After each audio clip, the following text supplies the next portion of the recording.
Social మీడియాలో చైనాలో private schools అన్నీ బంద్ చేశారు.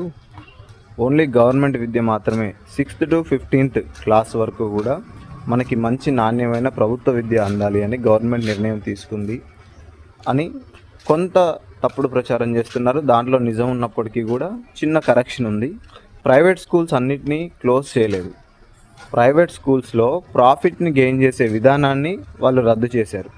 ఎవరైనా సరే ప్రైవేట్ స్కూల్ యాజమాన్యం ఇప్పుడు ప్రభుత్వ నియమ నిబంధనలకు అనుగుణంగా పనిచేయాలి. ప్రాఫిట్ కోసం విద్యని బిజినెస్లా చూడకుండా ఉచితంగా అందించాలి. దానికి సంబంధించిన ప్రభుత్వ గైడ్లైన్స్ అన్నీ పాటించాలి.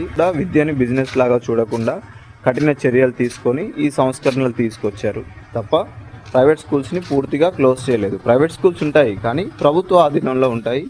ప్రభుత్వం చెప్పిన రూల్స్ ప్రకారం నడుచుకుంటాయి. ఇట్లాంటి రూల్స్ అండ్ రెగ్యులేషన్స్ మన ఇండియాలో కూడా వస్తే ఎల్కేజీ చదివే పిల్లలకి 50,000 ఫీజు కట్టలేని తల్లిదండ్రులు, 2nd క్లాస్కి వెళ్ళాలంటే ₹1,00,000 ఫీజు కట్టాలి అని భయపడే తల్లిదండ్రులు కూడా ఎంతోమంది ఆనందిస్తారు.